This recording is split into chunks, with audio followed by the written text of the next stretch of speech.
Welcome everybody to the Off Camber Podcast. Welcome back. We are reviewing the Hungarian Grand Prix. And yeah, it was quite an interesting race. A lot of talking points coming out of the weekend. We saw a bit of a battle, a scrap towards the end that didn't really deliver us much. I feel like it was a bit of an anticlimactic race overall. But yeah, let's get straight into it. So race rating for me is definitely going to be a 6. A little bit above average, I feel like, because we did have a battle for the lead at the end. The opening laps, there was plenty of scraps going on, which was good. Although for the most part of the race, it was just follow the guy in front of you. Not enough pace to get around. And we'll see if anything changes in the pit stops, which I mean it did a little bit, but I don't know. I mean, same thing goes with like Leclerc and stuff for fading away. I mean, that was really, really disappointing because he was looking like he was just going to take it the whole way through. It was just like, yeah, he'll just go on about his race and keep Oscar behind, even if his pace isn't as good as Oscar. So it was a bit disappointing to see that, but I mean that's the way it went. And then the Alonso Hungaroring train was diabolical. It was awesome. With the track map, if you look at the track map on one point, it was just like this huge gap between him and George Russell, and then like the whole field behind him, which was hilarious. But overall, still a great weekend for them. Definitely a winner out of the weekend was Aston Martin and Alonso. But let's go through my predictions, because holy shit, I've got one right and I can't believe it. I didn't get the pole right. Obviously, Norris didn't get pole. Leclerc, I think, surprised everyone with his pole position, even himself, saying it was one of his worst tracks as well. But Norris won, and I predicted that, so not in the fashion that I expected, but he won. So happy days there. I'm happy with that one.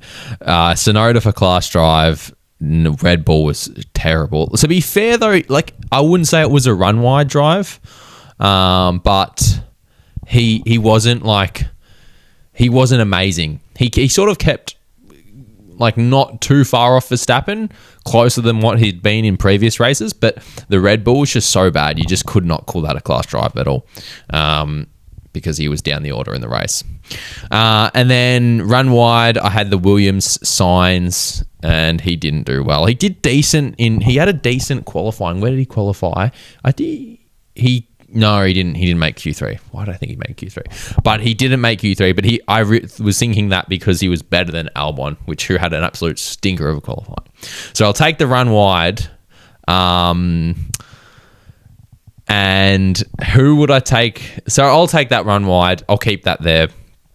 Hülkenberg, relative to his teammate as well, was probably a run wide with his performance, because he was so far off his teammate. Because class drive it's got to be like Alonso. But I mean, Alonso had still, even though he had the car to be in 5th, he still had a really defensive drive. Whereas like Bortoletto had an awesome drive. So class drive is definitely going to be Bortoletto for me. Awesome job by him. Phenomenal stuff. Aside from Norris, obviously, who did also run a ripper race. But yeah, let's go talk qualifying. So qualifying was actually probably the better session of the weekend. I mean, I did mention that it was more of a qualifying track, and it proved me right, because it was awesome. The laps were exceptional. McLaren got absolutely cooked in Q3. They were talking about the wind conditions changing, which left them a little bit vulnerable, but was still surprising to all of us. I mean, it was crazy to see those yellow sectors coming up after another, and then Leclerc was able to find the pace. Red Bull were nowhere. I mean, they qualified, Max qualified behind a Sauber, which was crazy. Who else? Both Racing Bulls in the points. Sorry, in Q3, which was awesome to see. And they were pretty much as quick as Max. So great stuff from them to make Q3. Obviously, Albon had an absolute stinker, qualifying last. Terrible. I mean, terrible. Williams didn't bounce back. Kimi also had another tough session. And Russell's been showing that he's above and beyond that Mercedes and he's outperforming it. So he did a great job.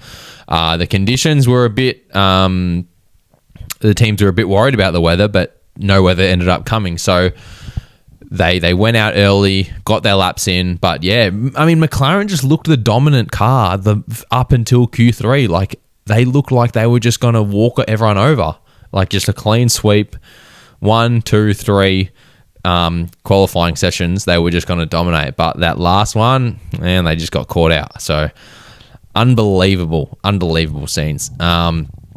Behrman also had a good qualifying, but just didn't make Q3, but still outperformed his teammate, which is, we know, is the important thing in the sport. And then Hamilton with his quotes have been, his self-hate quotes have been going around off the back of a terrible qualifying. He didn't get to Q3, whereas Leclerc put it on pole.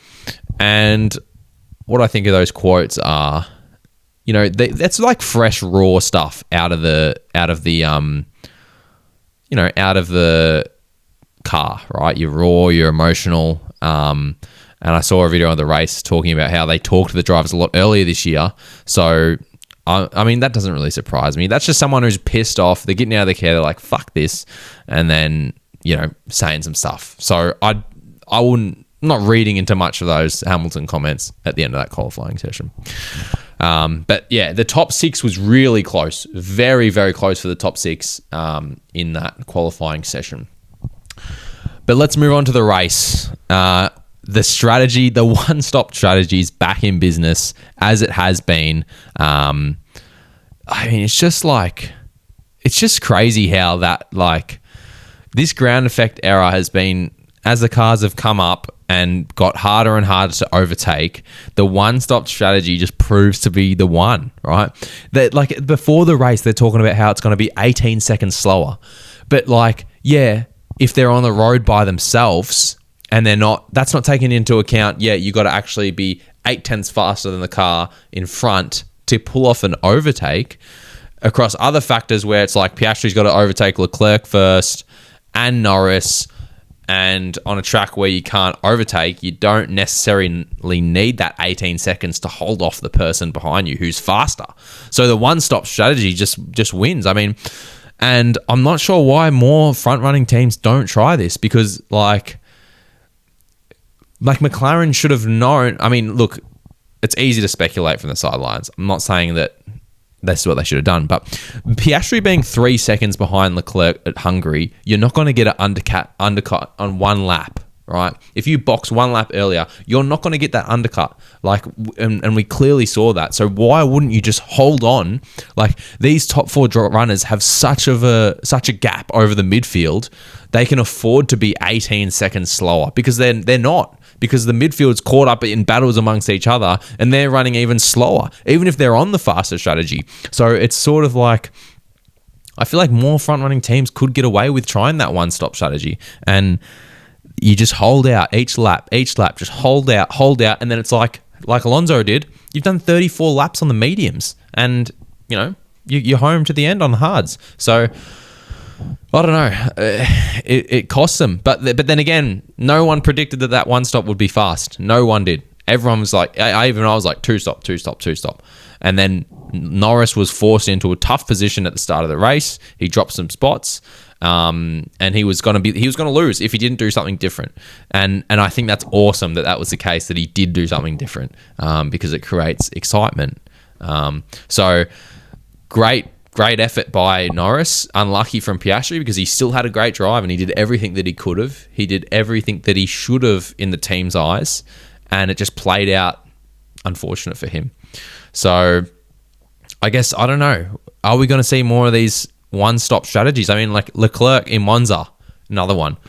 Like, it just seems like the way to go because it's so hard to pass, even with such a big tire delta. You're able to hold off these cars, so it's really unbelievable. But there you have it. So who else we got to talk about? Leclerc. So Leclerc's pace just faded away terribly. It was super unfortunate for him, and he reported something in the chassis, I believe, after the pit stop, and he was really ripping into him. He was really ripping into the engineers. So I don't know what's gone on there. We won't know, I guess, but it sucked to see because it looked like he was going to win the race. Aston's came back, like I said with Spa, came back with amazing pace. The upgrades paid off. Obviously, the car worked well with the track, and it's paid off hugely with 2 high-paying points positions. Same with Bortoleto, insane race. He did really well to make up a place, and he's just showing how he is a class driver. He deserves to be here in a Sauber that's decently quick. I love the fact that he's getting to show his skills in a points position, and he's not just making great passes down the back of the order, which we're not going to see. He's actually making effective passes in point scoring positions that are hopefully going to bring him a more successful career because he deserves it, and he's looking like a gun. He's looking like a freak. Also, props to Lawson holding off Verstappen in the last stint. Verstappen had fresher rubber, and Lawson held him off. Initially, Verstappen was considering going for a one-stopper as well, but he pitted a lot earlier than Norris did, so that wasn't going to happen. Hulk also copped the penalty, staying with Sauber. Hulk also copped the penalty for jumping the start, as we all saw. Terrible from him, unfortunate. I mean, they also put it on Bortoleto's car, so we all shat ourselves for a second when we saw that it was like, Bortoleto, false start. What the hell? And then we saw the replay on the TV and was like, that doesn't seem right. And then it came up against Hulkenberg and we're like, okay, maybe a bit of a cook up there. But yeah, who else we got? Lawson, that's what I was talking about. Great job by Lawson. Really good drive. He's showing himself to be, not as bad as we thought at Red Bull. And Hadjar's having a bit of a slump. So he's doing really well. Sainz, he ran a better race, but I thought he was going to get in the points, but he couldn't quite get in there. And Hamilton as well, same thing. Didn't quite get there, didn't move up the order but you can't expect that at a track like this with so little overtaking. I'm not surprised that those guys didn't move up the order. Also, Verstappen got investigated for running Hamilton off. So that incident was a bit cagey because I don't know. I mean, I didn't see contact between them, but Hamilton almost anticipated that and then sort of reacted and preempted that and opened the steering to avoid contact. And I don't know what happens there. I mean, I guess you could consider saying to him, Verstappen, that's technically forcing another driver off track. Because I feel like if Hamilton doesn't correct the steering there, they're making contact for sure. And that's going to be Verstappen's fault, right? But by Hamilton running off and avoiding that contact, he's preventing his race from cooking out, and Verstappen gets a free pass. But I feel like, I'm not hating Verstappen here, but I feel like that should be a penalty for any driver because that would be considered. He wasn't alongside him, but he still stuck the nose in there. So he made Hamilton run off the track. So in my eyes, that should be a penalty, but it was going to be investigated after the race. The new pit building, which I didn't also mention in the preview, I thought that looked great. The track and I love the old school circuits with the stands lining the corners. How good does that look? That is just peak F1 right there. Big grandstand along the main straight, and then those last corners are just lined with those stands. It looked really incredible. And also another thing to note was I really liked the broadcast, how they had the cameras on the back of the cars, and it was looking back over the wing. I mean, we don't get to see this a lot, but with Hungary, you know, with a lot of these long sweeping corners, you can see the cars twitching and twitching and twitching as they exit the corners because, I mean, I feel like a lot of people underestimate these types of corners where it's hard to balance the car through a long sweeper because you've got to be so patient on the throttle. You know, it can cause issues. And we were seeing that in those cameras where the camera's looking back over to the next car and we're just seeing over the exit the car just twitch as he's just trying to put gas on. Yeah. So that was cool. Lando's drive, we can talk about Lando's drive as well now. That was awesome. He did a really good job. Really good job. He needed a win to get back into the championship lead, and he's cut it down. So he's done really well. So let's take a look at the standings. Where are we? So Aston Martin moved back up with their points haul, so they're behind Williams now. McLaren obviously increases the lead with another one too. That was all that changed in the constructors, but championship, as I said, Lando cuts back into that lead. He's now only 9 points away. Russell edging a bit closer to Verstappen. That will be a good fight. Pretty interesting to see what happens there. And Bortoletto moves up. So those are the major positions to note there. So we got a break now. We're into the 4-week break after the midway point. But yeah, Lando with an epic drive, as I was talking about. Lando, he took the strategy because he was forced off early, and he did a great job of that. He took advantage of it. He was like, I think this is a great mindset. He knew now, right, the battle's between him and Oscar. Forget about the win. He just wants to beat Oscar. What's the best way I can do that? Let's throw in an absolute random strategy. We're going to attempt the one stop, and he did a great job. Great job at defending. Great battle at the end for them not making contact. Really just good job all round. So good stuff there. A lot to talk about. I just love a good F1 weekend. I mean, even though the race wasn't good, there's just so much to talk about. So F1 is just awesome.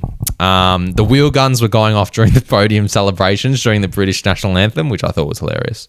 And then also Bottas posted a video with a Cadillac car. And it was like a full meme video, like, oh, there's 2 free seats. Here's a Cadillac car. There's 2 free seats. Look at these 2 free seats. And it was. I'll see if I can find it and put it in. But it was hilarious. So, could that mean? I mean, everyone seemed to think that's the confirmed thing. So, hopefully they announce it soon, and we'll find out. But as always, guys, thanks for watching. Hopefully, I can get another podcast out in between in this break. I want to talk about some different things. So we'll do that, and we'll see you guys next time. Let me know your thoughts on the weekend. I want to know what people thought overall of the weekend as a rating. And yeah, we'll see you guys in the next one. Take care.